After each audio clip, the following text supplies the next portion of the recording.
Boa tarde, senhoras e senhores. Sejam bem-vindos ao webcast e à teleconferência da BR Distribuidora com analistas e investidores para a apresentação de informações referentes aos resultados do quarto trimestre de 2020. Passaremos agora a palavra ao presidente interino da BR Distribuidora, o Sr. Marcelo Bragança, que fará seus comentários. Com a palavra, o Sr. Marcelo Bragança. Boa tarde a todos.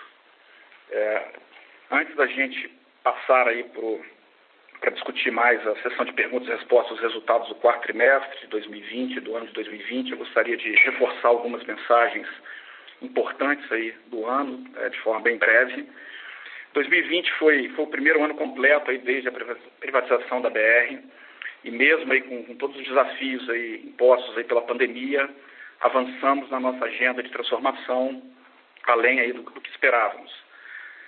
A nossa resiliência, a solidez frente a um cenário bastante adverso foi demonstrada, e isso só foi possível porque temos aqui um time engajado, competente, comprometido, e logo de largada eu já queria agradecer a dedicação dos nossos 3.400 colaboradores nesse ano realmente único aí na trajetória da companhia.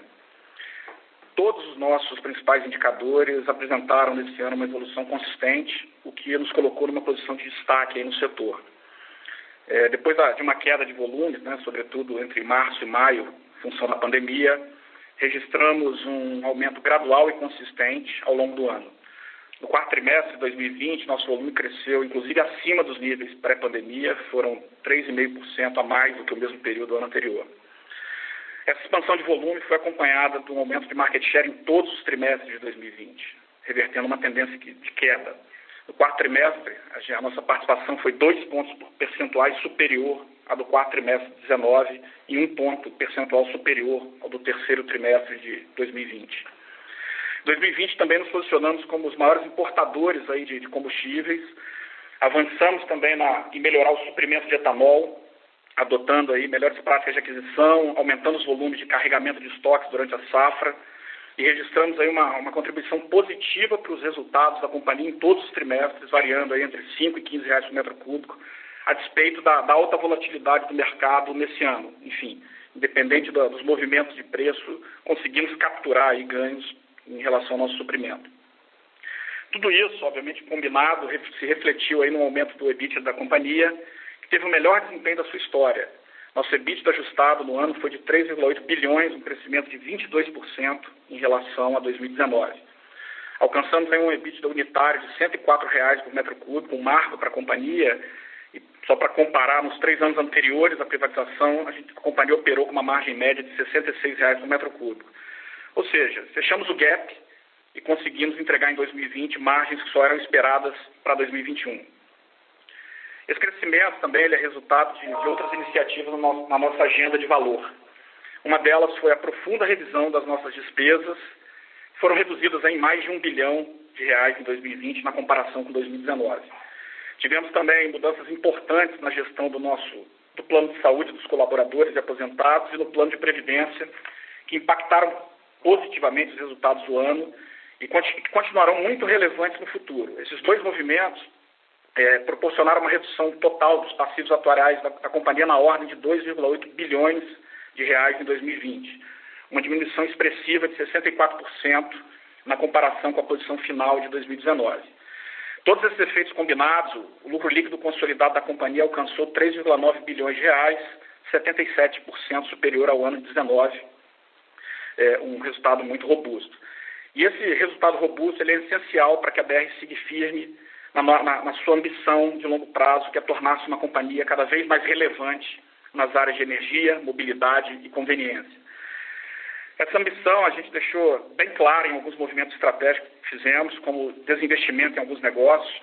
Saímos do negócio de asfaltos, com a venda da extratura, de gás comprimido, com a venda da CDGN e de térmicas, a venda das térmicas, ao mesmo tempo que avançamos em novas avenidas de crescimento, a nossa entrada na comercialização de energia, na nossa parceria na distribuição de GNL, deixando cada vez mais clara a nossa vocação de ser uma distribuidora de energia, qualquer que seja o tipo de energia demandada pelos nossos clientes.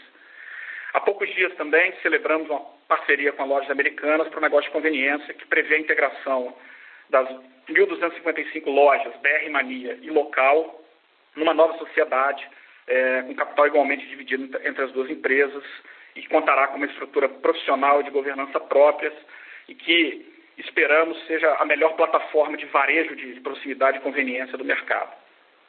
É importante dizer que também criamos uma condição fundamental para acelerar a nossa expansão orgânica e inorgânica a partir desse ano. A nossa faixa de alavancagem passou para 2,5 vezes dívida líquida sobre EBITDA, contra uma faixa anterior, que ficava entre uma vez e 1,5 vezes.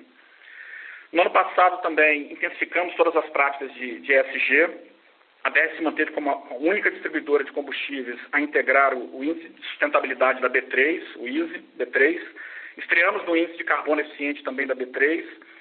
Os nossos esforços de governança, que vieram sendo aprimorados ao longo dos últimos anos, foram reconhecidos pelo índice FTSE4Good Emerging Markets, que não apenas incluiu a companhia na sua listagem, como nos deu nota máxima em governança. Aumentamos a diversidade na companhia, desenvolvemos várias iniciativas também para mitigar os efeitos da pandemia, junto aos nossos colaboradores, parceiros de negócios, clientes, consumidores e também diversas ações de solidariedade. Enfim, encerramos aí 2020 como uma companhia mais eficiente, rentável, focada no cliente, voltada para o longo prazo e cada vez mais preparada para enfrentar a transição energética que virá no futuro. Então a nossa jornada, essa é a mensagem, só começou. Agora passamos aí para a sessão de perguntas e respostas, onde poderemos também explorar um pouco mais os resultados do quarto trimestre de 2020, os quais foram igualmente muito positivos para o resultado da companhia no ano passado. Agora terá início a sessão de perguntas e respostas. Solicitamos que cada participante faça no máximo 2 perguntas, de forma pausada e clara, e que sejam feitas seguidamente para que os executivos as respondam na sequência. Solicitamos também que as perguntas não sejam feitas através da função Viva Voz. Para fazer uma pergunta, por favor, digite *1. Para remover sua pergunta da lista, por favor, digite *2. As perguntas que eventualmente não forem respondidas nessa teleconferência poderão ser enviadas ao e-mail ri@br.com.br para posterior resposta pela companhia.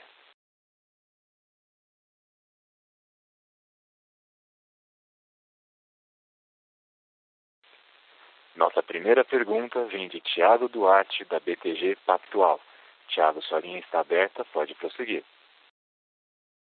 Olá, boa tarde a todos. Obrigado pela oportunidade. Eu vou fazer, então, 2 perguntas. A primeira, eu queria que vocês comentassem com a gente um pouco a questão de dinâmica para embandeiramento, né? Vocês acabaram terminando o ano, acho que com um bom crescimento na base líquida de postos. Eu queria só se vocês pudessem contar um pouco como que essa dinâmica está se dando do ponto de vista comercial, seja com relação à competição com outras bandeiras, ou seja, com relação à percepção dos revendedores com a bandeira branca, né, ou com as bandeiras brancas que haviam, né, ganhado, acho que em termos agregados até continuaram ganhando espaço no ano passado e nos últimos anos, mas esse crescimento da BR ele chama a nossa atenção, principalmente quando a gente compara com os outros players privados de maior escala. Então, se vocês puderem comentar um pouco como é que está a relação comercial, prêmios para embandeiramento, acho que o que vocês puderem compartilhar nesse sentido, acho que ajuda a gente a construir um pouco mais a narrativa do que vocês esperam para frente. E a segunda pergunta é com relação ao cenário de importação de combustível, né? Como vocês comentaram na abertura e no release, né? A companhia acho que estabeleceu bem uma plataforma de originação de combustível para complementar a originação, né, das refinarias no mercado interno, mas a gente está vendo, obviamente, a janela de importação parece mais apertada nesses últimos meses, principalmente nessas últimas semanas. Aí queria que vocês comentassem um pouco, né, como vocês enxergam isso para frente. A gente sabe que a visibilidade não parece ser muito grande, mas seria interessante ouvir como é que vocês enxergam essa questão do supply no curto prazo. Obrigado.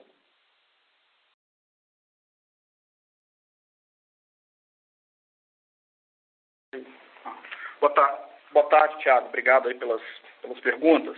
Vou começar pela segunda, sobre a questão da importação. De fato, a gente monitora o mercado diariamente, isso faz parte do nosso dia a dia, o suprimento, olhando o mercado internacional, já está incorporado aí dentro da estratégia da companhia. E direcionalmente o que a gente vê é que o mercado tende sempre a perseguir, buscar se alinhar com a paridade de preço no mercado internacional. Então a gente não tá vendo ainda nenhuma mudança estrutural nesse sentido.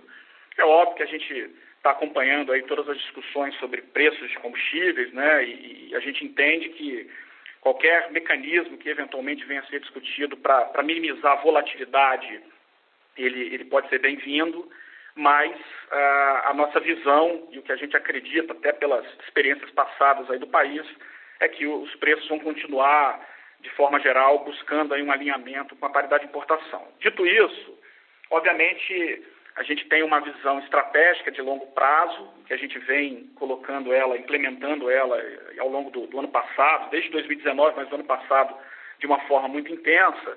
Mas temos também as decisões mais táticas, operacionais de curto prazo, no nosso suprimento, olhando sempre ali também 1, 2 meses à frente, essa dinâmica e calibrando aí esses volumes entre volumes que a gente vai adquirir no mercado externo e volumes que a gente vai adquirir no mercado doméstico. Então, a gente tem buscado fazer esse trade-off e fazer movimentos, hora de diminuição dos volumes importados, hora de aumento, tentando capturar o maior valor e garantir um suprimento adequado para a nossa base de clientes. Essa estratégia ela foi acertada em 2020, como a gente comentou, mesmo nos trimestres mais críticos, né? A gente teve o petróleo despencando lá no segundo trimestre, saindo lá de $60 até a preços negativos, e a gente, em alguns meses ali, diminuímos aí os volumes de importação, porque fizemos uma leitura que talvez faria mais sentido. Isso se mostrou bastante acertado, é o que a gente continua fazendo, mas direcionalmente e estruturalmente a importação continuará, a gente não vê mudança nesse cenário. Falando do primeiro ponto, a dinâmica de embandeiramento, temos aqui muito claro que, isso era do que a gente comunicava ao mercado, que evoluímos aí na proposta de valor para os nossos revendedores. Tivemos avanço aí na iniciativa de pricing, agora muito mais centralizada, baseada em dados, buscando muito mais consistência e assertividade, enfim, um equilíbrio para que traga resultados mais sustentáveis, não só para a BR, mas para os nossos clientes, para os nossos revendedores. Colocamos em prática algumas iniciativas, fizemos uma parceria com a AME, em meio de pagamento, que trouxe aí um benefício dentro dessa proposta de valor também para os consumidores importante, para os revendedores importante, reduzindo o custo de transação. E, obviamente, também passa por uma mudança cultural que está em curso na companhia de alinhar incentivos com o nosso pessoal, com a nossa força de vendas. Também hoje um time muito mais alinhado, com remuneração variável implantada na companhia para todos os empregados da companhia, aonde os incentivos de estar mais em campo, mais próximo dos nossos clientes, buscando expandir a nossa rede, ficam também muito mais claros aí para o nosso time. Teve, obviamente, a gente comentou isso, o primeiro semestre, o número de embandeiramentos foi fortemente impactado pelo auge da Covid, da crise, mas no segundo semestre, especialmente no último trimestre, nós conseguimos aí fechar uma gama grande de contratos, fruto de todas essas iniciativas de ser uma companhia mais ágil, mais eficiente, mais efetivamente voltada para o cliente, que essa é uma das diretrizes, um dos propósitos aí da companhia. Ô, Thiago, só para complementar, acho que a mensagem principal é essa, de fato, né? Acho que é um fruto aí de toda a proposta de valor completa, né? Acho que isso, de alguma forma, assim, se traduz, né, ou fica mais visível até quando a gente observa que a gente teve um ganho de competitividade importante no segmento de revenda, inclusive, né? Quando a gente olha a nossa variação de share ao longo do ano, ela foi positiva ao longo do ano inteiro. Se você pegar o quarto tri versus o mesmo período do ano anterior, a gente expandiu aí 1,5 ponto de share no segmento de revenda. Esse avanço de share nosso, ele é reflexo de uma maior competitividade que a gente conseguiu oferecer aos nossos revendedores na ponta também, né? O que a gente ganhou, eles ganharam junto com a gente. E isso não é de um fator isolado, mas é de o pacote de valor, né? A gente trouxe aí uma nova imagem para os nossos postos esse ano, depois de mais de 20 anos, né, com aquela imagem antiga, a gente está fazendo o rollout dessa nova imagem, que foi super bem recebida pela revenda. Tem todos os pontos que o Marcelo já comentou aqui da AME, enfim, e da competitividade. Quer dizer, quando a gente fica mais competitivo em sourcing, quando a gente consegue ser competitivo em preço, isso ajuda muito o nosso revendedor e isso, obviamente, nos faz observar, no fim das contas, um ganho de tração importante na hora de embandeirar. É óbvio que o primeiro semestre do ano foi muito difícil de fazer embandeiramentos, né? Você acompanhou os números aí, sobretudo por conta, enfim, da dificuldade de fazer isso com todo mundo em casa, né? A dinâmica de embandeirar um posto novo, ela é prejudicada pelo home office, etc. E era um momento em que todo mundo estava numa contenção, mas a gente conseguiu, acho que, avançar, e aí, em termos relativos aí no setor, acho que a gente teve um avanço muito significativo, né? A gente conseguiu fazer esse embandeiramento mais forte aí de 165 adições líquidas no quarto TRI, totalizando aí os 205 no ano. Então é uma adição que eu acho que foi bastante forte aí, inclusive em termos relativos dentro do setor, e que eu acho que resultado de tudo isso, né? A gente realmente está vendo muita atração. Você lembra que a gente aumentou o threshold aqui de rentabilidade exigida desses embandeiramentos, e no dia a dia o que a gente tem observado, a gente não tem dificuldade de atender esse padrão, né, esse threshold de rentabilidade. A gente tem conseguido fazer isso de forma absolutamente competitiva em termos de rentabilidade desse capital alocado. Então, a gente pretende continuar fazendo mais disso e acho que a receptividade está super boa. Só nesse ponto, Natal, do threshold, não tem nada evidente quando a gente olha os números agregados. Está muito claro, eu acho que a parte, vamos dizer assim, boa, né, da estratégia comercial, melhora de percepção, nova imagem do posto, a estratégia de sourcing, etc. A minha questão, ela está, vamos dizer assim, na parte ruim, no custo, né? O custo de embandeirar, ele na margem ele está mudando, ele está ficando mais caro para você trazer esses 165 postos a mais, por exemplo. O custo unitário ele está mudando, porque a gente tinha. O motivo da minha pergunta é o seguinte, né? Quando a gente olha o que foi o custo de embandeiramento da indústria até 2017, talvez 2018, a gente viu que havia acontecido uma inflação de custo de embandeiramento relevante, né? Dá a impressão que esse negócio estabilizou e até caiu um pouquinho nos últimos anos. Aí, como vocês descolaram do restante da indústria na quantidade de embandeiramento, por isso é a minha pergunta. Perfeito, acho que é uma ótima pergunta e justamente a resposta é não. Quer dizer, a gente tem visto os embandeiramentos acontecendo absolutamente em linha, né, com os custos médios históricos que a gente observava e que estavam previstos no nosso plano. A dificuldade de embandeirar foi muito limitada ali ao primeiro semestre, muito mais não pela falta de negócios atraentes ou num custo razoável, mas muito mais pela dificuldade prática de fazer isso dentro de um processo em que estava, você lembra bem, né, o ciclo off, que é muito importante aqui como na volumetria da revenda, ele chegou a ficar 60% para baixo durante ali os meses mais graves da pandemia. Então, óbvio que num contexto como esse, é muito mais difícil você fazer esse tipo de negociação e de expansão, né? A gente mesmo aqui teve um período de fazer um cash saving por conta da pandemia. Mas, assim, olhando de forma geral, o custo unitário médio que a gente tem observado, ele é absolutamente em linha com o histórico. E os retornos, eu acho que por toda a proposta de valor, por todas as mudanças que a gente conseguiu implementar na companhia ao longo do último ano, acho que a gente consegue ter rentabilidades muito melhores para o mesmo capital alocado. Então, isso, obviamente, você vai vendo gradualmente a substituição da nossa base de capital, né? A gente vai fazendo renovações ao longo do tempo. Então, para que os retornos médios sigam os retornos marginais, ele leva algum tempo. Mas na margem a gente vê rentabilidade bastante interessante, sim, com custos sem nenhum nada anormal em relação ao que a gente costumava ver antes, tá? Está super claro. Obrigado.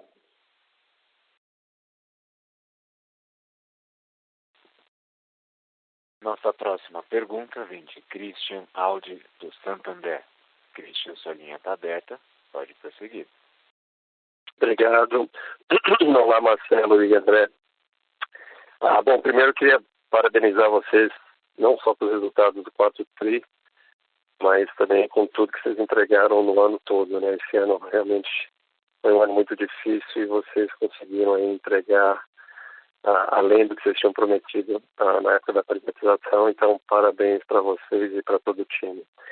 E eu gostaria de tocar nos seguintes pontos. Primeiro, vocês pudessem discutir um pouco mais essa mudança na alavancagem, né?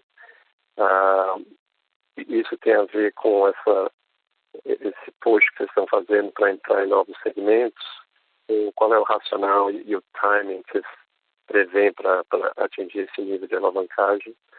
O segundo ponto era com relação a pricing. Vocês continuam a implementar e ajustar, né, a política de pricing de vocês. Só queria entender quanto desse processo já foi completo. Falta ainda muita coisa ou já está basicamente feito? Que significaria que agora é só uma questão de vocês se beneficiarem dos resultados. E por fim, eu só estava curioso com relação ao ponto de importação e vocês estão vendo algum risco de desabastecimentos com relação à Petrobras? Vocês estão tendo alguma dificuldade nesse sentido? Obrigado.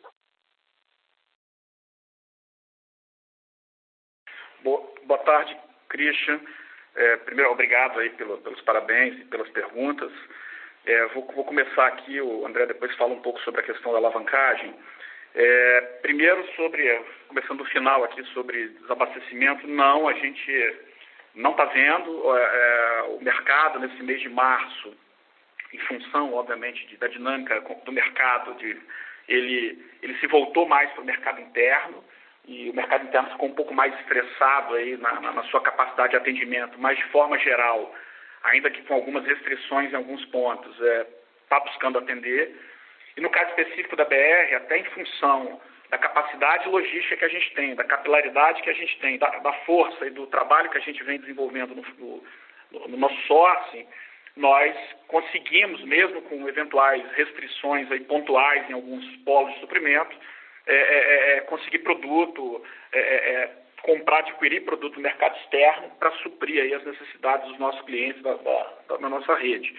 Então, é um mês que tem aí um ou outro pequeno ruído, mas não vejo nenhum risco de desabastecimento do mercado de forma alguma. Em relação ao pricing, evoluímos bastante, sim, como eu falei, na centralização, na mentalidade, de fato, um alinhamento das pessoas, de ter um pricing muito mais assertivo, com menos variações, para que ele fique mais sustentável, que o revendedor consiga entender melhor qual é a dinâmica da companhia também e consiga com isso ser competitivo na briga dele lá no dia a dia, para que os consumidores abasteçam aí nos postos da nossa rede. Então a gente avançou bastante. Também tem toda uma instrumentação de tecnologia, de sistemas que já estão avançando, não estão totalmente implementadas, mas uma parte já sim implementada, e a gente começando a capturar aí os ganhos dessa evolução no price. Mas, sem dúvida, esse até pela própria dinâmica competitiva do mercado, esse é um trabalho que ele é contínuo, né? Ele não acaba, a gente vai evoluindo e ainda tem evolução para vir na questão de price. Em relação à alavancagem, eu passo aqui para o André, que ele pode te dar um pouquinho mais de detalhes aí sobre a nova faixa de alavancagem aprovada. Oi, Christian. Primeiro aí, obrigado aí pela sua participação também e pelo feedback. Sobre a alavancagem, assim, acho que vocês conhecem bastante bem a companhia, via desde o IPO até trabalhando com uma faixa de alavancagem que é autoimposta, né, com uma limitação de até 1,5 vezes dívida líquida EBITDA, né? E essa faixa, ela nos parece que era razoável dentro das condições de contorno que a gente tinha naquela época, tá? Quando a gente olha, e aí assim, no momento ali imediatamente anterior à privatização da companhia, o nível de retornos da atividade que a gente observava, ele era baixo e por vezes até inferior ao custo de captação de recursos da companhia. Então, nosso entendimento à época era de que fazer uma banda mais alta de alavancagem naquele ponto não seria criador de valor para os acionistas, né? Então, a gente tratou de focar muito mais nesse primeiro ano, né, em toda essa agenda que o Marcelo bem realçou aqui no começo, né, de todo corte de custo, ganho de eficiência, nossa entrada no trading de forma mais efetiva, enfim, toda a agenda de transformação aqui que é longa e que a gente já falou um bocado dela. E com isso, a gente entende hoje que o nível de retornos marginais da companhia ele é bastante diferente já, né? E em paralelo, obviamente, com tudo isso, a gente também observou o custo de captação da companhia caindo. Em parte por conta, obviamente, da queda dos juros no Brasil, mas parte também, eu acho que por conta de toda a resiliência que a companhia vem demonstrando, toda a amplitude de margem que a gente conseguiu observar aí no negócio desde então. Então, com essas mudanças, a gente acha que a companhia atingiu uma margem de segurança bastante mais confortável entre os retornos da atividade e os custos nossos de endividamento, que nos permitiram, então, fazer essa discussão e buscar uma flexibilização ou uma ampliação, né, do teto dessa banda, que nos parece que, então, é mais compatível não só com esse novo patamar de retornos que a gente observa, mas também com todo o conjunto de oportunidades interessantes de alocação de capital que a gente observa adiante, né? Então, essa nova banda, a gente também não quer tratar ela de uma forma simplória, né, ou simplista, né, de fazer simplesmente um pagamento único de um dividendo e mudar a estrutura de capital. Acho que não é esse o espírito. O espírito é que a gente consiga ter nessa banda uma forma de fazer uso dela para fazer uma construção mais balanceada, né, obviamente considerando distribuições adicionais aos acionistas, vis-à-vis outras oportunidades que a gente está estudando e observando aqui muito de perto, né, de alocações inorgânicas e ou orgânicas desse capital. Então, a gente foi muito ativo, o Marcelo já realçou aqui algumas transações que a gente foi capaz de fazer aí ao longo de 2020, né? Mas a gente continua muito ativo na ponta de M&A, né? A gente tem muita coisa acontecendo e a gente está muito atento, está participando de várias coisas em paralelo, mas a gente acha que tem a melhor construção do ponto de vista de criação de valor, de uso dessa maior latitude que essa banda oferece, ela vai ser sempre de uma alocação balanceada entre essas pernas, né? De alocações de capital em oportunidades interessantes de criação de valor orgânico ou inorgânico, ou novas distribuições aos acionistas. Em que pese isso, a gente já deu aqui um primeiro passo aqui imediato, né? Fizemos aqui uma captação de 2,8 bilhões, né? Ao longo aqui de fevereiro. Esse valor, parte dele a gente vai usar para fazer a quitação integral das dívidas curtas com vencimento agora em março e abril, né? Que é aquelas que a gente contraiu preventivamente na época lá da Covid. E a gente declara com isso 2,3 bi, né? O remanescente a gente vai usar para pagamento de 2,3 bi de dividendo ao longo do ano, né? A destinação que a gente está propondo, a ser confirmada, obviamente, na Assembleia. Esses 2,3 bi, já 500 milhões foram o JCP que a gente pagou em janeiro, mas já estariam ainda 1,8 bi aproximadamente a serem pagos. 1,1 bi a gente está propondo até abril, e o restante, os outros 700 e poucos milhões, ficariam em algum momento, até o final do ano, né? Então, esse número de 2,3 bi, vale ter em mente que ele é R$ 1,97 por ação, né? Então, ele é um número bastante interessante, mas ainda tem, quer dizer, toda essa banda que a gente pretende usar ela de forma inteligente, gradual e balanceada, como eu acabei de descrever. Então, sem prejuízo da gente poder avaliar outras possíveis distribuições adiante, conforme o andamento de todas essas frentes. Perfeito, está bastante claro. Obrigado e parabéns mais uma vez.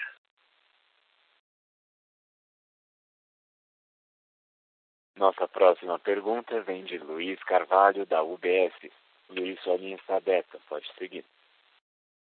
Olá, Marcelo, Natal, boa tarde, obrigado aí por pegar as perguntas. Eu acho que eu queria fazer duas perguntas e talvez seguir um pouco nessa linha de alocação de capital. Obviamente vocês têm agora uma oportunidade, eu diria, bastante interessante tanto de aproveitar essa alavancagem mais alta e a geração de caixa bastante robusta que a companhia apresentou, para fazer crescimento, ser um pouco mais agressivo, talvez, em crescimento orgânico, inorgânico, eventualmente optar por buyback, dividendo, como vocês anunciaram agora, está quase, 10% de yield, um dividendo bastante forte. Eu queria que você discutisse um pouco, desse um pouco mais de cor para a gente, e dentro desse contexto, se faria sentido, por exemplo, a companhia performar, de repente, um buyback em algum momento que a Petrobras venha anunciar, por exemplo, um follow-on. Meu ponto é permitido, isso já foi discutido, faria sentido ou não. E a segunda pergunta, acho que ela vem mais na questão de margem, acho que é uma coisa que, pelo menos no Natal, eu discuti muitas vezes. Vocês, de fato, fizeram um excelente trabalho, fecharam praticamente o gap de margem contra os principais concorrentes, né? E aí a minha pergunta, acho que talvez até o Marcelo, pelo duplo chapéu que tem aí agora, é entender se esse nível de margem é um nível de margem que vocês estão confortáveis, vamos dizer assim, como recorrente, ou se de fato, em função daquelas 10 ações que vocês têm, vamos dizer assim, implementado, se ainda tem um espaço, eventualmente, para um aumento e da onde viria isso. Quer dizer, só para entender, talvez, como a margem deveria conversar com aquelas 10 iniciativas e se a gente ainda pode esperar algum tipo de melhora de margem olhando para frente. Obrigado. Boa tarde, Luiz. Bom, obrigado aí pelo feedback, também pelas perguntas. Eu vou começar aqui, depois eu passo para o André Natal. Em termos de margens, a visão da companhia, nós nunca estamos confortáveis com o nível de margem. A discussão aqui interna sempre é que podemos capturar mais e precisamos continuar nessa agenda de busca por eficiência, de gestão de despesas, apesar de mais de 1 bilhão de redução de despesa, comparando 20 com 19, identificamos ainda algumas avenidas aí para avançar na gestão de despesa, por exemplo. Como eu falei agora há pouco também, o pricing já tem uma mudança de mentalidade, já temos uma implementação de sistema acontecendo, mas também identificamos ali potencial de fazer aí uma divisão, uma captura melhor, trazendo valor para a companhia e repito, para o nosso revendedor. Então, continuamos trabalhando nisso. Não entendemos que o nível de margem que a gente alcançou, a gente deveria se acomodar e não estamos acomodados. A companhia entende que tem potencial por toda a nossa fortaleza, pela nossa escala logística, pela nossa presença e por tudo que a gente vem implementando das iniciativas que amplamente discutimos aí ao longo do ano passado com vocês, que temos sim algum espaço para avançar na captura de margens. Então, essa é a principal mensagem em relação às margens. Quanto à alocação de capital, eu passo para o André, mas de fato, assim, o que buscamos é ter um pouco mais de latitude e reforçando o que o André comentou. Temos aqui olhado muitas possibilidades de crescimento, não só orgânico, como também alguns potenciais negócios que poderão, obviamente, ser fruto de alocação de capital, mas o André explora um pouquinho mais, inclusive as demais alternativas aí citadas por você. Obrigado. Marcelo, só antes de passar para o André, o que seria talvez um target de margem para vocês, então? Você acha que dá para chegar a alguma coisa? Vocês têm isso, alguma coisa que vocês possam dividir? Ô, Luiz, não gostaria nesse momento de passar nenhum tipo de mensagem, mas só para ficar num exemplo, que a gente deu até um disclosure disso no release, a gente fala que a revisão atuarial ela gera já, por exemplo, em 2021, pelo menos mais 200 milhões ano aí de redução de despesa. Fazendo uma conta rápida aí pelos volumes, a gente está falando aí só por esse item de 4 a 5 reais por metro cúbico. Tem outras iniciativas, tanto em despesas como na frente de melhor precificação, de avançar ainda mais no suprimento da companhia, com algumas iniciativas ainda no trade, em etanol, enfim. Mas a gente não tá confortável para te passar um guidance ou uma referência, mas tem um caminho aí importante para avançar ainda. Tá certo. Luiz, sobre a alocação de capital, cara, assim, de fato a gente conseguiu, acho que fazer um primeiro esforço de remodelagem, né, do portfólio da companhia de negócios, né? A gente saiu aí de ativos onde a gente não via grandes perspectivas ou que eram não core Acho que isso, além de, obviamente, liberar caixa, que a gente pode usar em outras coisas onde a gente acredita serem mais promissoras, né? Também libera foco, libera atenção do management, libera um monte de coisas, né? Acho que isso tudo ajuda bastante, né? E a gente, de fato, está bastante ativo. A gente está com diversas frentes em paralelo, né? Olhando tudo que está acontecendo no mercado de energia como um todo, né? No Brasil. E a gente vai buscar, sim, oportunidades inorgânicas, sempre com a lógica de, nessa nossa visão, né, de não sermos produtores das energias, mas que a gente quer, sim, ter um portfólio completo de energias para os nossos clientes e fazer isso, obviamente, onde a gente acha que pode criar valor, onde a gente acha que pode ser competitivo, onde a gente acha que os skills necessários para rodar o negócio são skills alinhados com aquilo que a gente tem de fortalezas, né? A nossa capilaridade, a nossa capacidade creditícia, enfim, todas a questão de eficiência logística, tudo que a gente faz de melhor, essa é a alocação de capital que a gente gosta de fazer, né? E em business que a gente conhece ou que a gente acha que tem um direito de operar e ser criador de valor, né? De ter lucro econômico positivo. Mas, além disso, a gente, de fato, como você bem mencionou, a gente vê, sim, oportunidades de crescimento orgânico. Quer dizer, o nosso negócio ele é bastante escalável, como você bem conhece, né?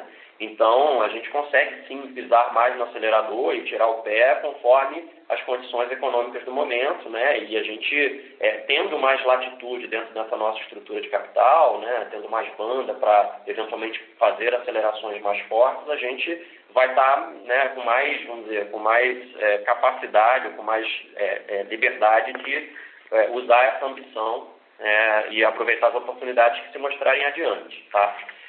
Do ponto de vista de fazer um buyback durante um eventual follow-on, a gente sim já fez essa consulta e as resoluções da CVM, elas vedam esse tipo de prática. Então, a gente não pode fazer isso durante uma oferta pública, né, porque a gente estaria, de certa forma, conflitado, porque a gente ao mesmo tempo, parte do esforço vendedor, né, numa eventual oferta, a gente seria envolvido aqui, e a gente seria, ao mesmo tempo, parte do esforço vendedor e seria comprador como companhia ao mesmo tempo. Isso é vedado pelas resoluções da CVM que tratam disso. Então, a gente sequer pode fazer isso durante uma oferta projetada, ou seja, se estiver na iminência de uma oferta pública, a gente também não poderia fazer, tá? Mas fora desse contexto, a gente sim teria liberdade para usar desse recurso. A gente gosta direcionalmente da opção do buyback, a gente acha que é uma forma de distribuição que pode ser bastante criadora de valor. A gente gosta muito mais ainda aos preços de hoje, né, porque eles realmente parecem criar uma oportunidade muito grande de criação de valor. Então, de novo, essa banda maior de possível alavancagem, ela traz ela faz dessa distribuição de dividendos que a gente está fazendo, ela não ser excludente com relação a eventuais discussões de buybacks adiante, tá? Então, a gente teria liberdade e amplitude aqui para eventualmente explorar também essa rota. Hoje não tem nenhuma decisão sobre isso tomada com relação a efetivamente ter um programa de buyback aberto, mas a gente, de fato, concorda integralmente que a direção é boa e ela faz sentido aos preços atuais. Tá certo. Se eu puder só complementar aqui, André, em relação ao dividendo, obviamente vocês pagaram um dividendo bastante alto agora. Eu só queria entender um pouco da cabeça, olhando, por exemplo, para 2021. Se caso a companhia continue, muito possivelmente vocês vão entregando essa geração de caixa forte e não aparecer, por exemplo, uma oportunidade significativa inorgânica, vamos dizer assim, e vocês mantiverem um nível de caixa relativamente alto, dá para imaginar um outro pagamento de dividendo, vamos dizer assim, de maior tamanho, ou eventualmente, dado o cenário que vocês estão enxergando, faria sentido preservar um pouco para uma possível aquisição, alguma coisa assim? Luiz, isso tem sempre várias variáveis ao mesmo tempo, né, que a gente precisa proteger, olhar para tomar essas decisões, porque de um lado a gente tem que observar o ritmo dessa geração de caixa, né, que a gente obviamente tem aqui nossas ambições, nossos planos, mas que precisamos ver na prática como é que a realidade se mostra, né, o início de ano parece bom, mas E tudo isso a gente vai observando no tempo. E, em paralelo, a gente observa também o quanto maturam e se mostram realmente atraentes ou não essas oportunidades todas que a gente está olhando, né? E a gente vai ter que sempre ir tomando essas decisões de forma gradual, vendo quanto essas coisas avançam, que outras oportunidades de eventualmente acelerar mais ou menos do lado orgânico, vis-à-vis distribuições adicionais, né? Então, sim, a resposta simples talvez seja sim, seria sim possível, não se materializando outras alocações possíveis, a gente imaginar distribuições adicionais. De novo, não há decisão tomada neste momento, a gente precisa avaliar aqui ao longo do tempo essa evolução, mas essa banda realmente ela pode ter o que a gente gostaria muito de conseguir fazer é ter justamente aquele balanceamento que eu mencionei um pouco atrás, né, de a gente conseguir ter uma alocação interessante em oportunidades tanto inorgânicas quanto orgânicas e isso complementado por distribuições adicionais sempre que isso for fazendo sentido. Mas se você olhar só com essa distribuição que a gente está dedicando agora, né, que chega a quase R$2 por ação, essa é uma distribuição que ela já oferece um dividend yield bastante forte, né? E, eventualmente, né, se acontecer o cenário que você falou, isso quer dizer, ficaria ainda mais pujante do ponto de vista de dividend yield. Então, mas isso, enfim, são coisas que a gente vai construindo no tempo, observando todos os fatores, inclusive eventual nova onda da pandemia, enfim, tudo isso a gente vai, obviamente, ter que ter uma postura de observar e construir no tempo, tá? Mas a cabeça é bem por aí, como você comentou, tá? Tá certo. Obrigado e parabéns aí mais uma vez.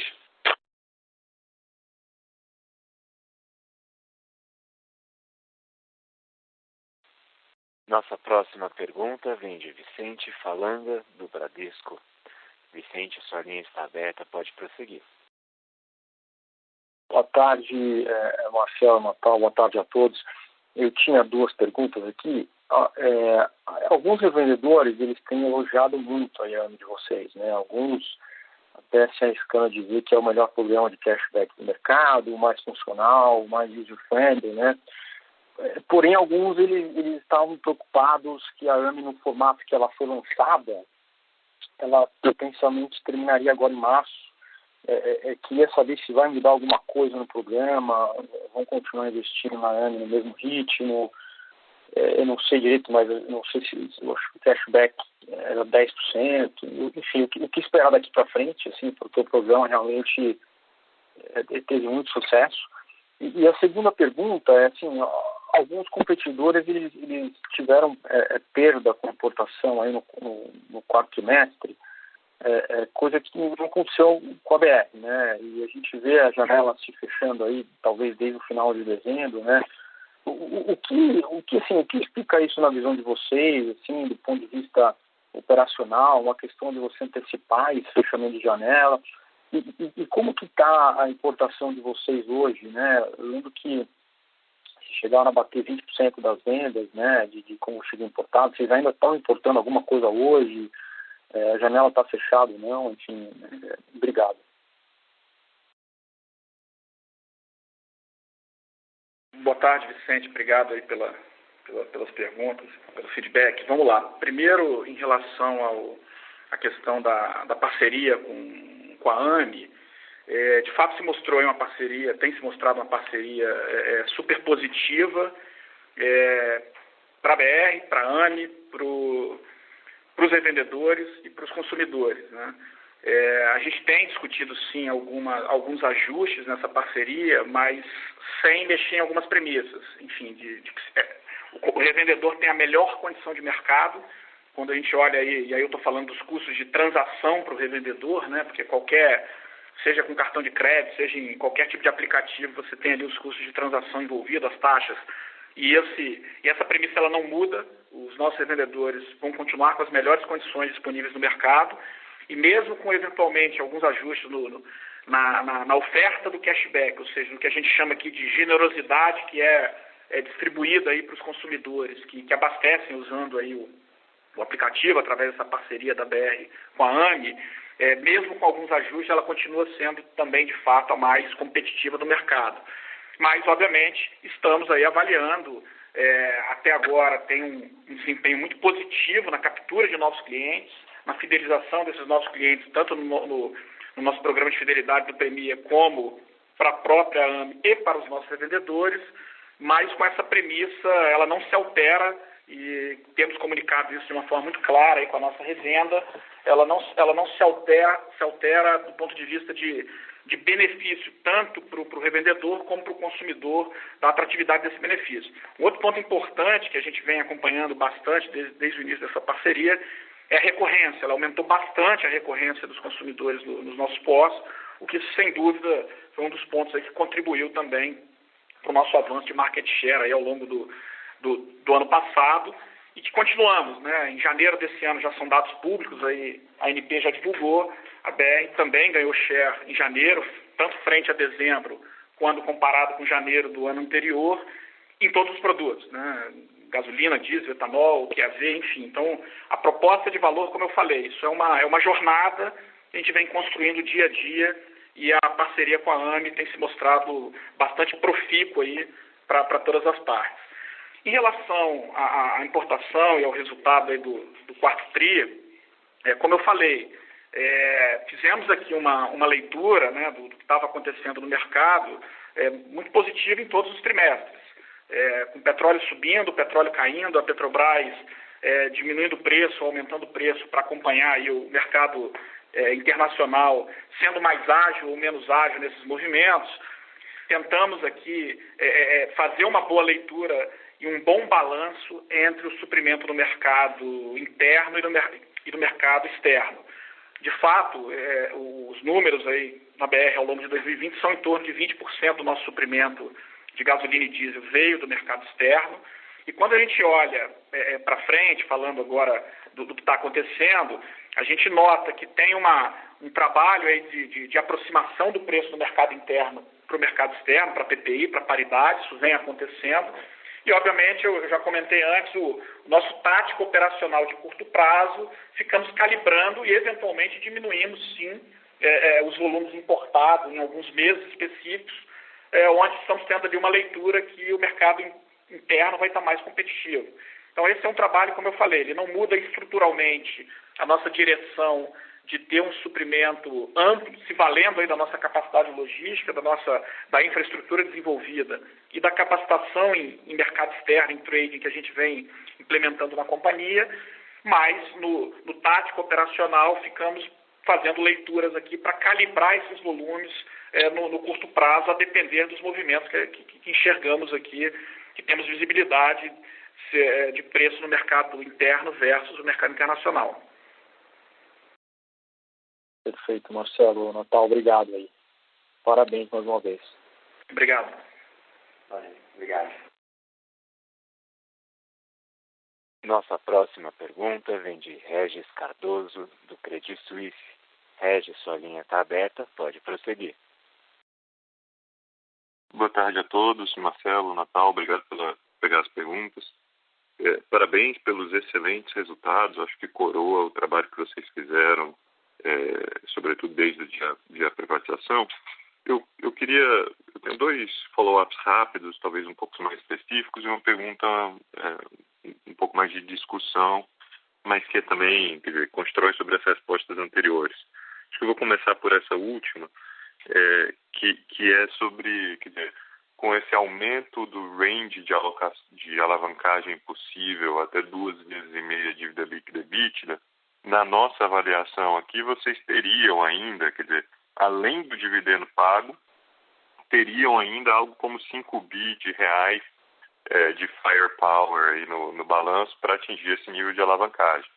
Então, a minha pergunta é o seguinte, desse valor, que é claramente muito substancial, o que vocês imaginam como uso desse capital, né? O uso desse firepower?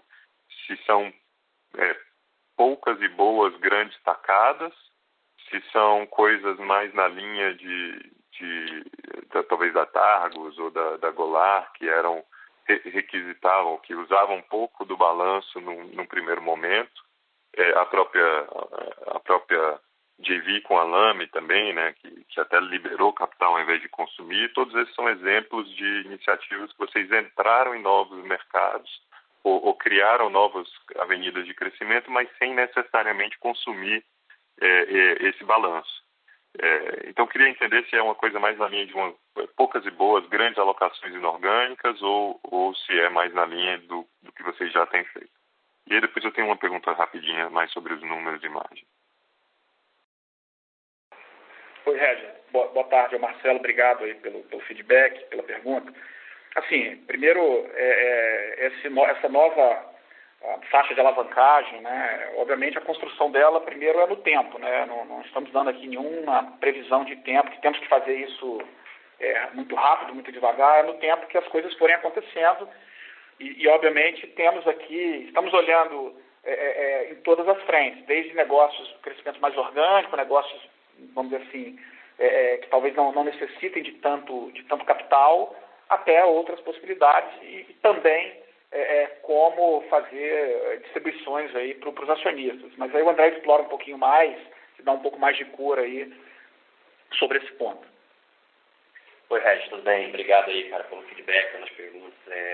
Assim, primeiro ponto é que você está correto. Assim, o firepower que isso abre, ele é bastante grande, né? Usando aí suas palavras, ele, de fato, você pensar que a gente está hoje num nível de 1,2 vezes, né, EBITDA. Então, a banda completa até 2,5, que obviamente ela não precisa necessariamente ser toda usada, né? Então é um teto, mas é um teto que de fato ele cria uma latitude bastante maior, né? E isso traduzido em dinheiro, né? É um volume de recursos realmente similar ao que você falou.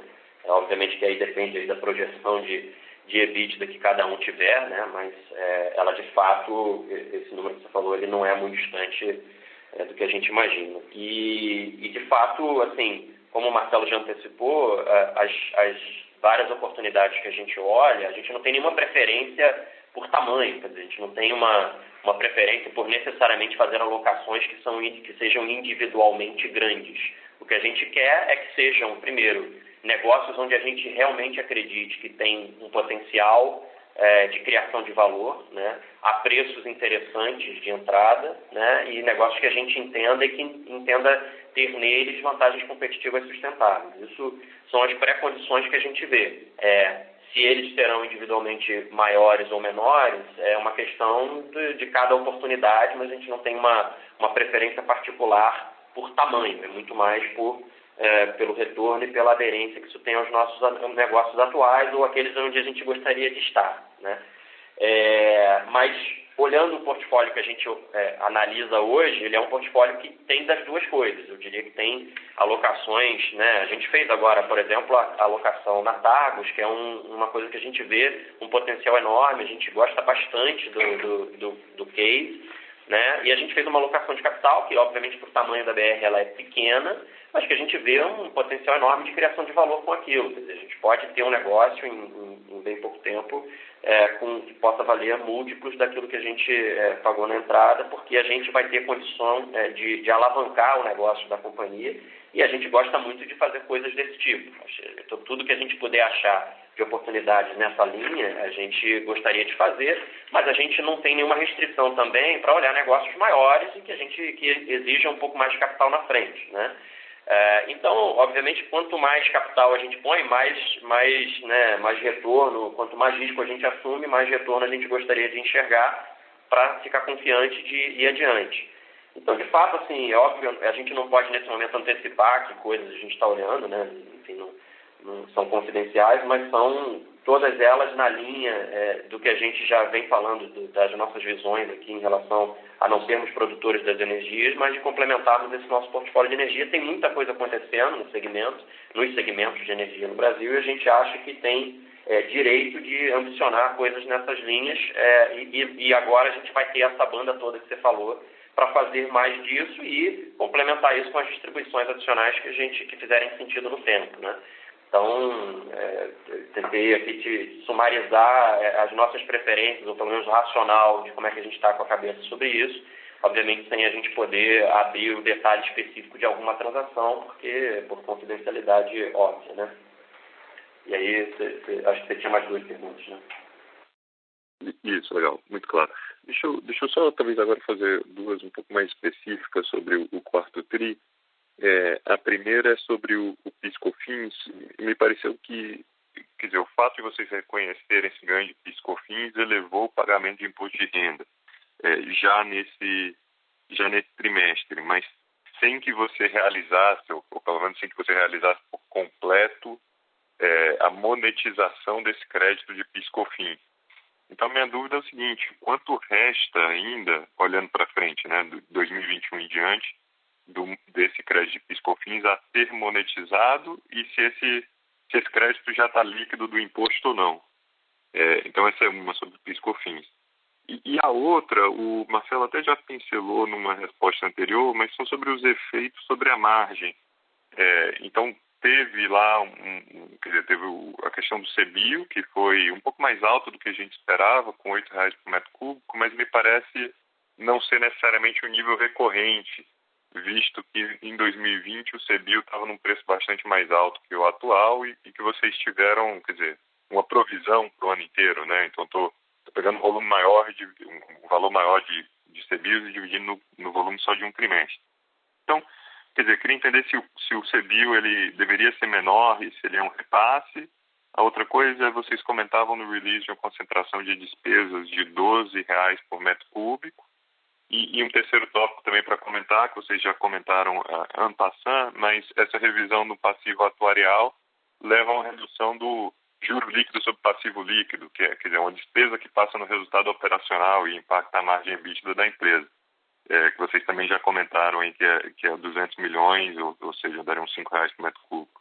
Então, eu queria só entender o diagnóstico de vocês. Me parece que a somatória desses efeitos todos parece contribuir um bocado ainda para o nível de margens recorrentes olhando para frente. Queria entender se esses são de fato os ajustes e qual a avaliação de vocês. O Regis, o Marcelo falando, eu vou começar respondendo aí sobre a questão do nível de margens e dos CBIOs, né? De fato, e a gente explicou isso, o CBIOs em 2020 teve uma característica muito particular do ano, por conta da definição final das metas acontecerem ali praticamente nos últimos 3 meses do ano. Então ficou muito concentrado, gerando ali uma simetria de repasse disso no custo de derivados de petróleo, que é a essência do programa. Então, em 2021, o que a gente tem visto e o que a gente tem trabalhado é que ele está num custo, sim, menor, o custo de realização de compra, né, de compra e venda de CBIOs, eles estão sendo transacionados em patamares menores do que foram no primeiro ano do programa, até por conta desse pouco tempo para que se cumprisse as metas do ano e relacionado também à oferta de CBIOs aí no ano passado. Esse ano tem um balanço entre oferta e demanda mais equilibrado, mas a gente entende que ele é neutro, ou seja, o custo do CBIO ele vai ser repassado nos derivados, especialmente aí nos produtos que são utilizados para se calcular a meta de cada distribuidora. A gente está falando basicamente de gasolina e diesel, não devendo gerar nenhum tipo de impacto aí nos resultados daqui para frente. Então, essa é um pouco da dinâmica em relação aos CBIOs. Aí eu passo para o André agora, que ele pode falar um pouco mais aí sobre as questões aí do PIS/COFINS, enfim, os demais pontos aí que você colocou.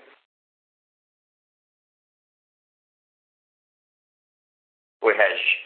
Complementando então aí a segunda parte da sua pergunta, né, e depois eu volto lá para do PIS/COFINS, você mencionou a questão dos one-offs negativos que influenciaram a despesa. De fato, a gente mostrou e teve alguns efeitos importantes, né, eles somam aí cerca de 120 milhões, né, aproximadamente, de efeitos que a gente entende não recorrentes na despesa, né, e aí tem várias coisas aí dentro, quer dizer, tem um provisionamento adicional e concentrado aí da parte de remuneração variável, que não estava contemplado nos trimestres anteriores, tem, enfim, termos de ajustamento de conduta lá com uma negociação que a gente fez com o Estado do Maranhão e diversas outras, eu não vou enumerar todas, tem todas aí explicitadas aí no release, né, você deve ter visto. A gente chamou menos atenção para isso, porque de fato, junto com isso, a gente teve também alguns efeitos positivos, né, que contribuíram do ponto de vista de redução de despesa, que também são one-offs, né? A gente teve lá reversão de perda de crédito esperada, a gente teve a própria questão do creditamento que a gente conseguiu, né, do deferimento que a gente teve da tese da não definitividade do ICMS-ST, enfim, e outras coisas. O saldo desses efeitos negativos, né, não recorrentes e positivos, ele ainda terminou atrapalhando, né, o nível de despesa do trimestre. Então, você tem razão. De fato, o nível normalizado, no nosso entendimento, ele deveria não ser exatamente o do quarto tri, ele deveria ser talvez mais próximo aí da mediana, aí, da média entre o terceiro e o quarto tri, em termos absolutos, né? O Marcelo, acho que numa pergunta mais cedo, chegou a mencionar que a gente fez agora no final do ano, até com apoio externo, um trabalho bastante profundo novamente, né? Quer dizer, 1 bilhão e 100 milhões de corte de custos depois, a gente continua perseguindo, né? O que ele falou, a gente nunca está confortável ou acomodado com o nível de margem, a gente acha que sempre tem opções para a gente buscar, e de fato a gente, nesse trabalho detalhado, a gente buscou aqui outras oportunidades, né, a serem capturadas, e com isso a gente entende que o nível absoluto de despesa deveria ser ligeiramente menor ao longo de 21 em relação a 20, mesmo com uma volumetria que a gente espera seja bastante maior do que a de 2020, né? Tudo isso a ser confirmado aí conforme a evolução do cenário. O ponto que você comentou do atuarial, você tem razão. Boa parte da nossa diferença de margem para os concorrentes ao longo do tempo, ela era explicada por mais, se você pegar o número de 2020, por exemplo, a gente teve a mais de R$10 por metro cúbico, né, de ônus relacionado a essa despesa atuarial, né, uma despesa de natureza atuarial, tanto relacionada ao plano de pensão quanto ao plano de saúde. E obviamente nossos concorrentes não têm passivos do tamanho que a BR tinha, né? E essa mudança ela foi muito importante, não só porque ela reduz o tamanho do passivo de maneira substancial, a gente cai quase 2/3, né, o tamanho do passivo atuarial total da BR, então restará ainda apenas 1/3, mais ou menos, do total do passivo. E obviamente que a maior parte esmagadora desse custo, né, que a gente tem a cada ano e que afeta o nosso EBITDA, ele é um custo que é o que você falou, é um juro sobre o passivo líquido, né? E à medida, obviamente, que a gente reduz de maneira tão substancial o passivo, a gente diminui também o juro que incide sobre ele, né? Então, isso, na nossa melhor estimativa, óbvio que isso sempre está sujeito, né, a remensurações ao longo do tempo, mas a gente entende que dentro dos regramentos atuais a gente traz muito menos risco para frente. Mas na melhor estimativa que a gente consegue fazer hoje, a gente esperaria algo como 230 milhões de redução anual de despesa, muito relacionada a essa queda no juros sobre passivo líquido. Então, isso é uma adição importante a tudo isso que você comentou, dos níveis de despesa recorrentes já serem bastante menores, né, do que foram aí ao longo do ano anterior e ao longo de 20 também na média do ano. Voltando, por fim, na tua primeira pergunta, que é do PIS/COFINS, você tem razão. A maior parte da variação, né, se você olhar a nossa variação de endividamento líquido no trimestre versus o terceiro TRI, ele foi de 600 milhões. Dentro disso, isso não é tudo variação de capital de giro, né? A gente até viu isso em alguns relatórios. Na verdade, não é isso. A gente tem 160 milhões ali relacionados ao pré-pagamento de uma dívida de longo prazo que a gente contraiu com a Petros como parte do plano de equacionamento do déficit, lá que a gente fez em junho, anunciou ao mercado, e a gente entendeu ser financeiramente eficiente pré-pagar essa dívida, então logo a situação da pandemia permitiu. Então a gente antecipou esse pagamento, isso responde por 160 milhões da variação. A gente tem cerca de 300 milhões que são relacionados ao exatamente o ponto que você falou, que é o imposto de renda relacionado a esse creditamento do PIS/COFINS que a gente reconheceu no resultado dentro do trimestre. Então, esse é um pagamento que a gente faz na frente, né? Enquanto que o benefício desse creditamento ele virá no tempo conforme nossos créditos e débitos de PIS/COFINS ao longo dos meses, nos próximos períodos, né? Então, de fato, tem 460 milhões dos 600 de variação, aproximadamente, são explicados por esses dois efeitos. Obviamente que no efeito restante, quer dizer, que tem variação de capital de giro também embutido, mas tem toda a questão que o Marcelo acabou de comentar sobre os CBIOs, que foram a compra completa dos CBIOs. Praticamente a gente não tinha comprado nada até o terceiro TRI, né? A meta foi anunciada nos últimos 4 dias do trimestre, do terceiro TRI. Então toda a compra do ano ficou concentrada dentro do quarto trimestre, sem o devido repasse disso para preço. Então ele obviamente consome caixa no TRI de maneira concentrada e não relacionada ao trimestre. Então, feitos todos esses ajustes, a variação de capital de giro que a gente tem é absolutamente compatível com o fato de que a gente cresceu quase 9% o tamanho da operação no trimestre, né? Tem uma variação volumétrica importante acontecendo, que obviamente consome capital de giro. Mas isso todo dito, você tem completa razão. O creditamento, o último ponto que acho que você perguntou também, o creditamento do PIS e COFINS a gente fez muito pouco até aqui, né? Então a gente de fato teve muito mais o ônus de ter pagado aqui o imposto de renda sobre ele, mas o creditamento ele de fato virá muito mais diluído aí nos próximos períodos, tá bom? Certo, muito claro. Obrigado pelas respostas, Marcelo Natal.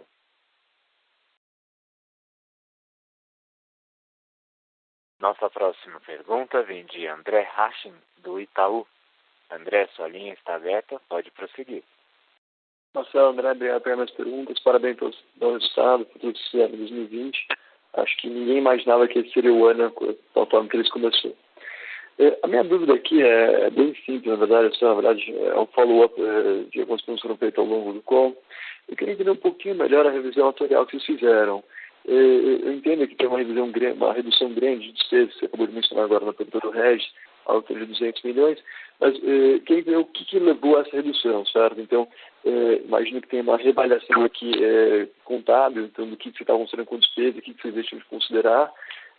Essa despesa que estava passando, imagino que boa parte dela era não caixa, ou se ela fosse caixa, queria entender um pouquinho melhor. Então, você poderia explicar um pouquinho melhor quais foram os procedimentos, o que foi feito para conseguir fazer essa redução na ordem que foi feita e o quanto disso, em termos de caixa, vai impactar indo para frente? Achei, cara, obrigado aí pela tua participação. Vou te pedir desculpas só porque a gente não conseguiu escutar, o áudio ficou ruim para nós. Se você pudesse repetir de uma forma pausada aí, enfim. Melhorou agora ou não? Para ajudar, o som ficou abafado um pouquinho, tá? Melhorou um pouco, melhorou agora ou ainda está ruim? Se você falar pausadamente, talvez a gente consiga ajudar aqui no som. O som não tá bom. Não, eu queria entender um pouquinho melhor, imagina, eu queria entender um pouquinho melhor da revisão atuarial, certo? O que foi feito para fazer essa revisão? Até que ponto foram coisas contábeis que não eram consideradas antes passaram a ser? E dessa redução de 200 milhões, imagino que uma boa parte fosse não caixa, certo? Era em termos de provisões que estavam sendo construídas ao longo do tempo. Queria também entender um pouquinho melhor, se pudesse detalhar o esforço que foi feito aqui para fazer essa redução, tanto do plano de saúde quanto do plano de pensão, o quanto disso é caixa e não caixa em termos de despesa indo para frente.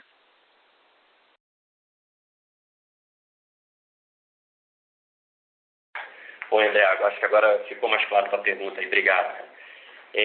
Bom, sobre a questão da variação, né, do atuarial, assim, obviamente a gente todo ano tem que fazer essa reavaliação. No geral, as avaliações elas passam por as avaliações sempre levam a algum nível de mudança nos níveis do passivo líquido, né? Que são devidos às variações simplesmente das variáveis demográficas e ou taxa de juros, enfim, variáveis típicas que entram no cálculo desses passivos, né? Isso é sempre uma projeção, você tem completa razão ao dizer que a maior parte desse passivo é não caixa, né? Ele é uma projeção com um duration bastante longo, né? E por isso mesmo ele sofre impacto de variáveis que, enfim, ao longo do tempo elas sofrem ajustes, né? Tanto em termos de taxa de juros quanto das características da população e das características de custo, inflação médica, etc. Tá? Sempre que a gente faz esse tipo de reavaliação, essas variações do passivo líquido não transitam pelo resultado e elas vão diretamente no patrimônio líquido da companhia e em outros resultados abrangentes, né? No entanto, quando a variação ela se deve a mudanças efetivas dos regulamentos ou da própria mudança do plano em si, que é o caso aqui, ela transita pelo resultado. Isso fez parte da variação total, é parte importante dela, né, cerca de 2 bilhões e 100 no caso do plano de saúde, transitar pelo resultado. Isso dito, a gente fez mudanças muito substantivas aqui quando a gente sai de um plano de autogestão, que era a AMS, né, o plano que a gente tinha aqui histórico na companhia, que era um plano autogerido e muito caro, né? A gente, obviamente, não tem escala para ter um plano, né, comparável com o que são os planos de mercado que a gente tem acesso agora, como é o caso do Bradesco, que é o plano que a gente escolheu, que é um dos maiores planos aqui da América do Sul, talvez o maior, né? E a gente, por exemplo, só para te dar um exemplo disso, a gente tinha que, por exemplo, manter em 175 municípios, a gente tinha que manter uma estrutura lá para atender um empregado, né?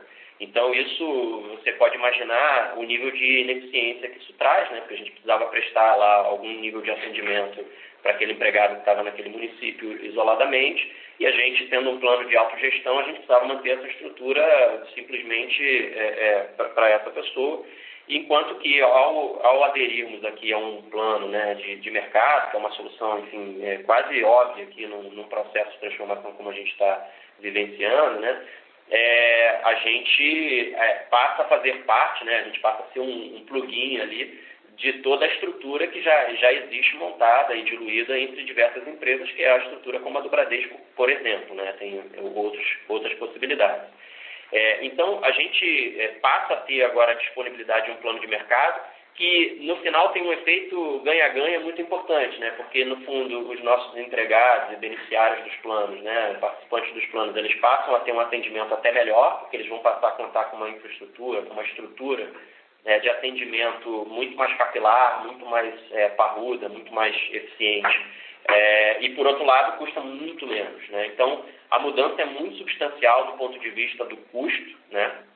E, em particular, obviamente, tem mudanças que acontecem do ponto de vista da demografia da própria BR, né? A BR, com todo o efeito da transformação que a gente fez aqui ao longo do ano, a gente também muda a nossa demografia, né?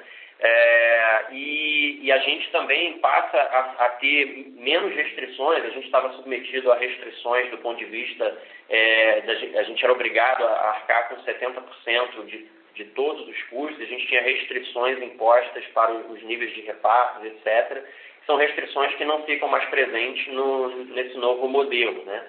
Então, a gente espera que o próprio padrão de uso ele se torne um pouco diferente, mas, sobretudo, o custo unitário dessa utilização do plano ele vai ser infinitamente mais eficiente do ponto de vista, né, de reais por beneficiário, enfim, por mês, enfim, ou a métrica que você quiser utilizar, tá? Então, essa mudança ela gera, né, uma redução enorme do nível de obrigação futura esperada da companhia, que se traduz nesse cerca de 2 bilhões e 100 de redução só pelas razões que eu descrevi de mudança do plano e de redução do custo, né?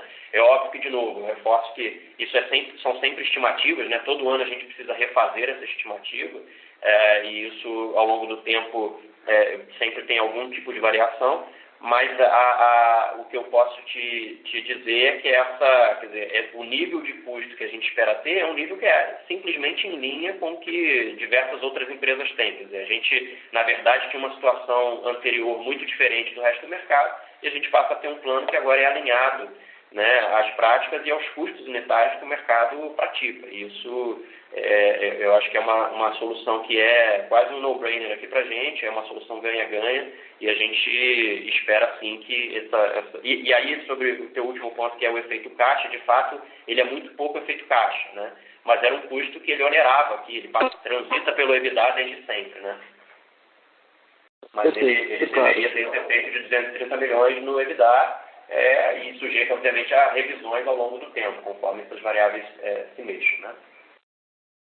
Perfeito, é claríssimo. Obrigado.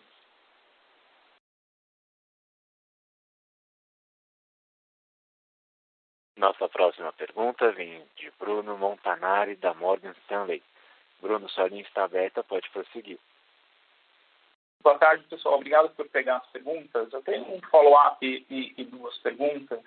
Voltando lá na questão do buyback, eu entendo o posicionamento da CVM, mas hoje o que existe da Petrobras se caracteriza como uma oferta iminente, potencial? E eu pergunto porque eles podem sentar em cima dessa oferta 2 anos e aí vocês não conseguirem implementar o buyback por conta de uma tecnicalidade, né? Então, queria entender se seria possível você lançar um buyback hoje e aí colocar ele na geladeira caso de fato a oferta ande, né? E aí as minhas 2 perguntas são as seguintes.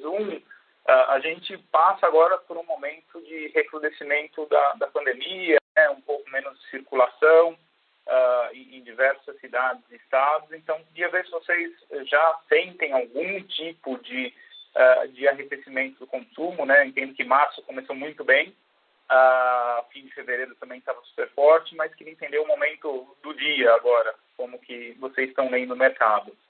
E aí a segunda pergunta, um pouco mais longo prazo e conceitualmente, né? Olhando lame, gás natural, trading de energia, né? Hoje a BR ela é praticamente 100% distribuição de combustível, né? Então, queria entender como que vocês enxergam a composição aí, se olhar uma pizza da BR, se distribuição de combustível vai permanecer algo como 80%, 90% do business, ou se a cabeça de vocês seria ter algo um pouco mais dividido, talvez metade do negócio com distribuição e o resto diversificado em outras fontes de energia. Muito obrigado. Boa tarde, Bruno. Marcelo, obrigado aí pelas perguntas, pelo feedback. Eu vou começar aqui pelo final e depois eu passo para o André para falar um pouquinho sobre a questão do buyback. Em relação à questão da pandemia, né, de fato, obviamente estamos acompanhando todos aí as notícias e o andamento aí da pandemia no país. O que a gente pode falar por agora olhando janeiro e fevereiro, os nossos volumes aí agregados nos principais produtos, né, vieram acima do que os volumes agregados também de janeiro e fevereiro do ano passado.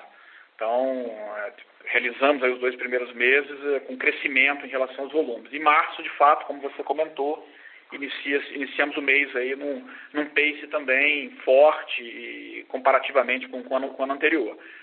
Obviamente, em março a gente provavelmente vai ter também mais à frente, as referências de comparação vão ficar um pouco mais poluídas, né? Porque março do ano passado foi exatamente quando, na segunda quinzena ali, começaram a parar aí todas as questões, as aéreas, enfim. Então já foi um mês com alguma contaminação aí em relação a volumes, em relação à demanda por conta da pandemia. Então, obviamente, vamos comparar, mas olhando esse primeiro trimestre em termos de volume, acho que ainda vai ser um trimestre positivo para a companhia. Obviamente que para frente não conseguimos aqui fazer nenhum tipo de projeção. O que a gente pode falar é que a companhia hoje está muito mais resiliente para passar por qualquer tipo de crise. Quando veio a crise no ano passado, a gente comentou aqui, os volumes de aviação caíram 85%, ciclope chegou a cair 60%. A gente vinha já fazendo toda essa transformação, mas muitas dessas coisas ainda com seus efeitos positivos dentro da companhia não totalmente capturados, né? Então hoje a companhia está muito mais eficiente, muito mais resiliente para passar, obviamente, se tivermos aí uma redução forte de demanda um pouco mais à frente, para que possamos aí passar por essa etapa como passamos também aí ao longo de 2020.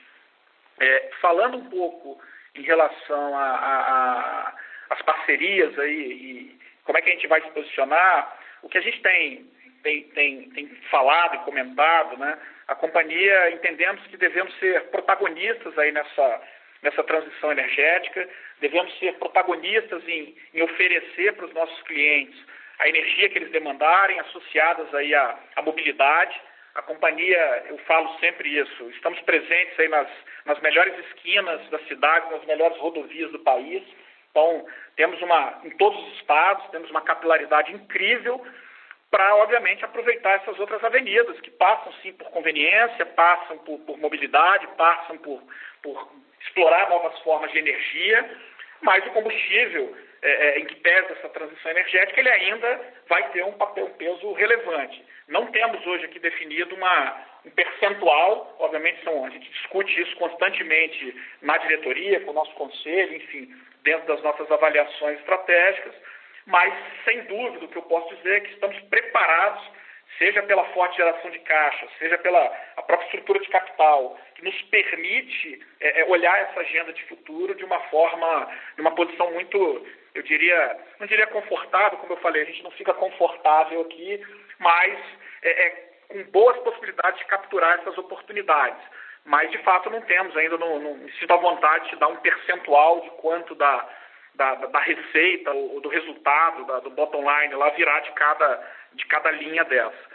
Aí eu passo agora para o André, ele pode explorar um pouquinho mais a questão aí de eventual buyback. Oi, Bruno. Obrigado aí, cara, pela pergunta. De fato, assim, em relação ao buyback, a gente, como eu disse, né, a gente gosta bastante desse formato, né? A gente acha que ele, de fato, pode ser muito criador de valor e a gente está atento a isso como uma forma da gente, ou como uma das opções aqui para a gente fazer distribuições adicionais, né? De fato, a decisão que existe hoje de nosso conhecimento pelo lado da Petrobras é uma decisão simplesmente de que eles têm a intenção de vender, né, a integralidade da participação que detém aqui na BR. Por outro lado, até onde é do nosso conhecimento, não existe uma decisão de fato, arquivar uma oferta, então a gente não tem, de fato, uma oferta em curso, né, uma oferta aberta, mas como eu mencionei mais cedo, a instituição CVM, ela nos veda a realização de buybacks, inclusive na situação de uma oferta projetada, né?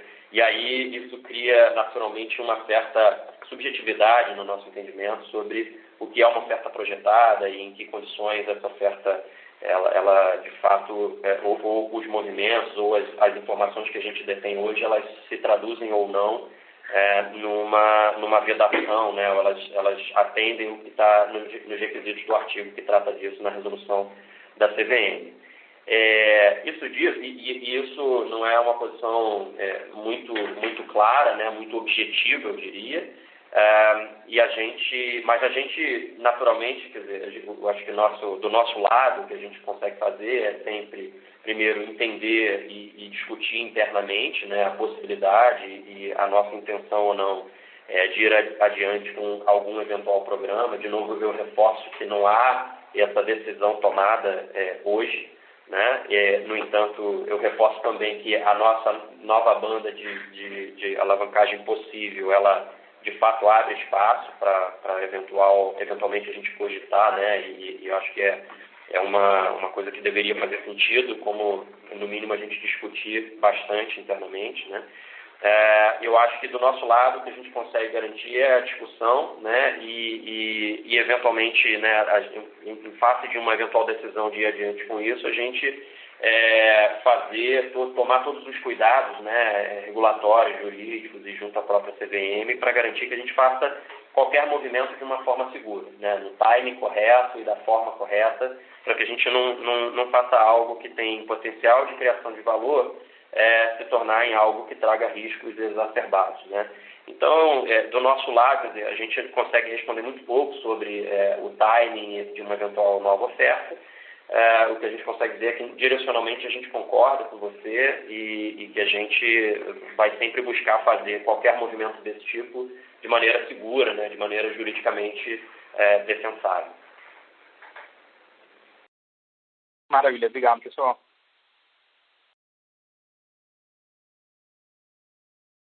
Obrigado a todos.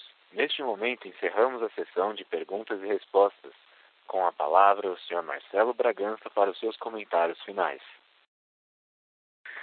Obrigado a todos. Eu queria, na verdade, esse fechamento, fazer um agradecimento aos analistas, a todo mundo que participou aí pelas perguntas.